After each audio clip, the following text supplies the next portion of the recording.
Hey everybody, so we are in the Phoenix area and I wanted to do a little tour of where we're staying at. If you don't know us, we sold our house 2.5 years ago and we travel around the country, kind of bop around. I'll throw a map up so you can see some of the spots that we've hit over the last 2.5-ish years. And before that we were part-timing where we had a home base, like on a house that we would go off on little like 3-6 month little trips. But now full-time, house is gone. So anyway, so we are in Fort McDowell, and this is the site that we are in. And you can see behind me, this is the Verde River, and we have this like kind of humongous area. Everybody kind of sets their stuff up behind their campers here in Fort McDowell. Now I keep saying that. Where's Fort McDowell, and what's special about Fort McDowell? So Fort McDowell is on the east side of Phoenix. And if you don't know, like east, west, north, whatever, the east side of Phoenix is the nicer area of Phoenix. That's the area that you most likely want to stay in if you have the chance. And it's where Scottsdale is, it's where Fountain Hills is. It's really like kind of like elevated above the rest of Phoenix. And then if you go kind of south, you have like Mesa, Tempe, Gilbert. Those are pretty decent areas. And then when you go into Phoenix, like that's when it's a little less desirable. Let's say that. So let's just say that. It's not like terrible. It's just less desirable. So anyway, it's on the good side of town, which is really cool. Then the other thing is campgrounds are actually pretty hard to find in Phoenix. Most of the campgrounds are actually age restricted, which is really odd. And what I mean by age restricted is they expect that you're 55 or above, and that's how it is. I'm not that old, so neither is Kimberly. So obviously we have to stay somewhere that is not age restricted, and this is not age restricted, and it's in the right area of town, so that's pretty cool. Fort McDowell is known for being an Indian reservation, which is a little unique in itself. So basically when you sign to stay here, it's kind of odd when you read what you're signing, because like you're kind of waiving some of your rights as a citizen a little bit, because you're not actually staying like in like proper United States. You're staying on an Indian reservation, which has like different rules, because we're in the Indian Nation basically. Even though we're right on the edge of this gigantic, in the middle of the United States, right in Phoenix, you're on a reservation and you have to kind of respect that. So anyway, they have a gigantic casino here, and one of the really cool things about staying here is you have all the rights of the casino. What I mean by that is you can be staying in your camper for camper prices, and they treat you exactly the same as if you were staying in the super fancy hotel. We can go over there and get the continental breakfast in the morning if we want. We can use their hot tub. We can use their gigantic pool area. We have our own pool and hot tub over here too. And I haven't gone over there and used their hot tub and pool, believe it or not. I went and looked at it and stuff. But from what I was told, the one over there is usually full of lots and lots of kids. It's really busy because the hotel's like right there, and everybody feels like that's the only one that they have access to. The one here is a much smaller pool, much smaller hot tub, but it's also typically empty or nearly empty unless you're here like on some Saturday when everybody is here or something. So anyway, that's kind of like the differences. They also have a full golf course, and not only do they have one golf course, they actually have two 18-hole golf courses over there, which is pretty amazing.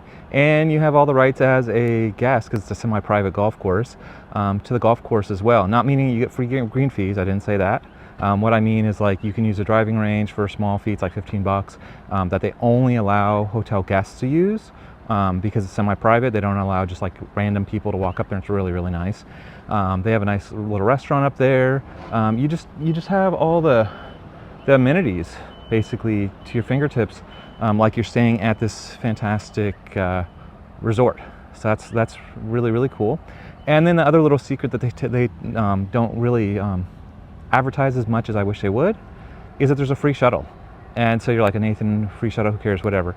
Well, if you want to go golf or whatever and you want to get trashed, or if you want to go to the casino and gamble and get trashed, or if you want to just go over there and watch the Super Bowl because they have like a Super Bowl party and get trashed, you don't have to drive over there. You just call the front desk, little thing pulls up right in front of your camper, you hop in, like 2 minutes or whatever, boom, you're there, and then 2 minutes back. You could walk over there if you really wanted to, or ride your bike or something too.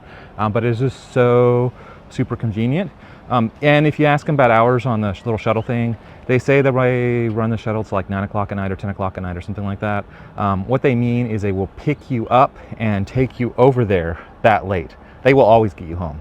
So if you go over there and then like you have a binge or whatever, and then you decide 4 a.m. you want to get home, like you just tell them and like they will get you home. So that's really, really kind of cool.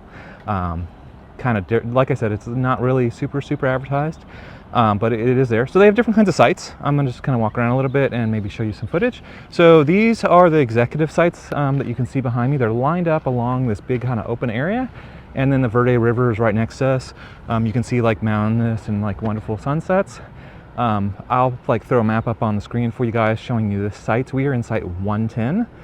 Which is kind of lined up with the clubhouse. It's like kind of over here-ish a little bit. So if you head that way, the road's over there. So you don't really want to go too far that way if you want to avoid road noise. Preferably like right around where we are, which is like 110, 111, 109. This is like kind of like almost as far as you want to get that way if you want to have like no road noise at all. And then if you go that way, it gets even more peaceful, more calm and everything, because that's like further into the Indian reservation, away from any kind of main road. It's super peaceful, quiet in that direction. I really like these executive sites that are just down the back row of the campground, because you know, look how wide they are. They're super wide. And then usually people just kind of hang out behind their sites, and you can see even these guys like have not only like the little setup, but they have their little tent. So everybody just kind of hangs out. How long is this area back here? It's like 2 campers. It's like 80 feet. So you got like the 40 feet like for your camper, or probably more than that. I mean, I have the truck sitting in front of it, so 60 feet for your camper, and then you have like another 80, 100 feet behind your rig also, that you can just kind of put your stuff out. Obviously, you know, it'd be kind of rude to put it all the way out to the fence line, but people walk back and forth all the time with their dogs back here. So you just have to be kind of aware that this is an area that is like a common area, so to speak.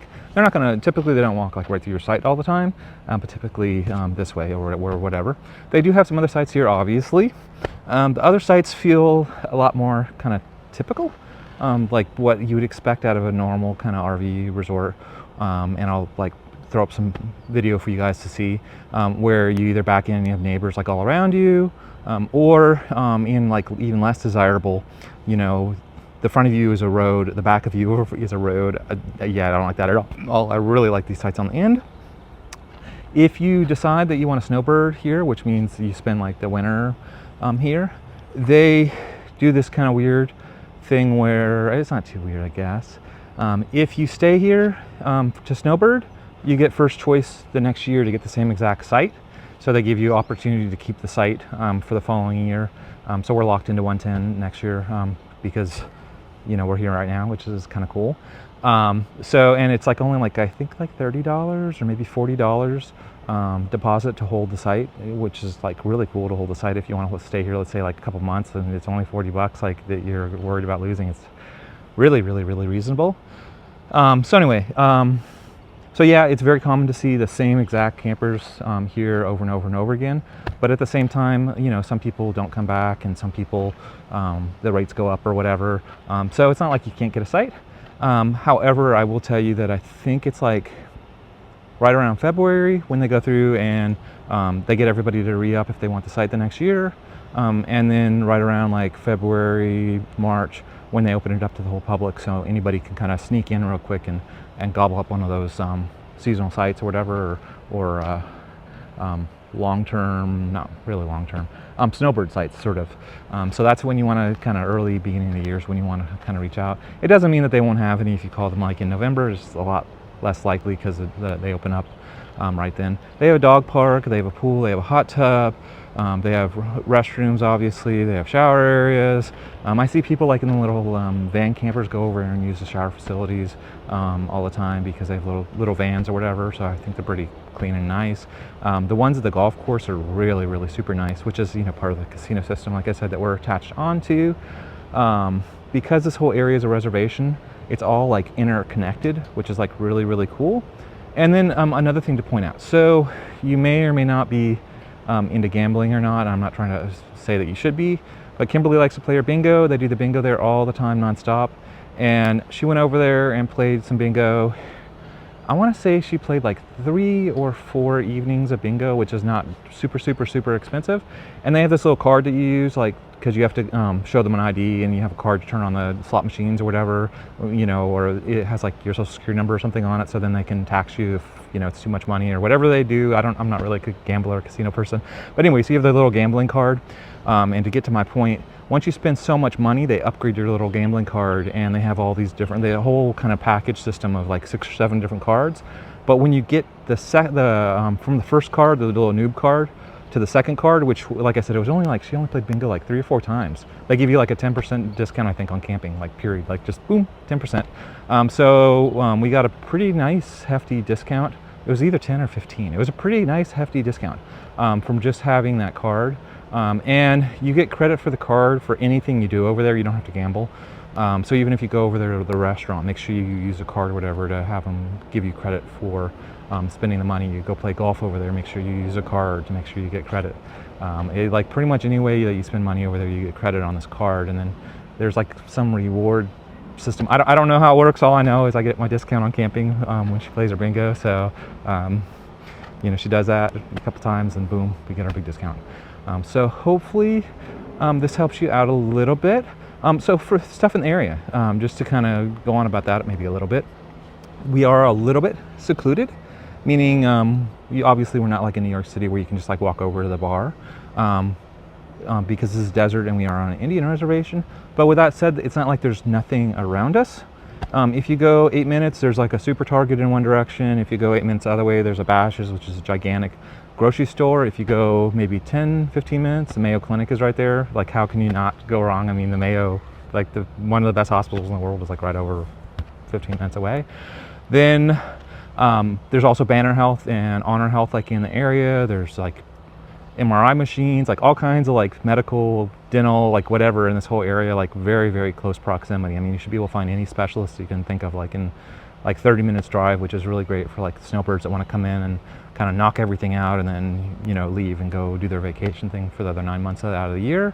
But there are restaurants in the area too, but most of them are like 5 to 10 minutes away, and there's not that gigantic of a list for the restaurants that are 5 or 10 minutes away. But there is a pizza place that will deliver here, which is kind of cool. However, if you're willing to drive 20 minutes, you're in Scottsdale, which is like mecca of like yuppies and like everything you can possibly imagine. There is quite a bit of access to a lot of stuff in the area if you don't mind driving, like I was saying, like 20 to 30 minutes, either down to Mesa or Tempe or Scottsdale specifically. And when I say like a lot of stuff, there's like 5 Apple stores here. I mean, not just like one. I'm like literally, I'm just like, holy crap, 5 Apple stores, really? Like, there's probably like 20 Best Buys in the area. Like pretty much anything you can think of, there's a whole lot of them in the area. Bass Pro Shops, okay, yeah, there's 2 or 3 of them like in Phoenix alone. Like, I'm just like, holy crap. Every single thing that you can imagine is going to be at your fingertips, being in Phoenix, because it is such a gigantic city. I don't know the exact number. I want to say it's like the 5th largest city in the United States or something like that, but it's really spread out. That's the thing. It's not like Manhattan or something where everything is just kind of like on top of each other. You have these like gigantic areas of desert kind of between each the little areas. So anyway, hopefully this little video helps somebody out who wants to come to Phoenix and they're looking for a campground that is connected to a casino that allows people to stay here that are less than 55.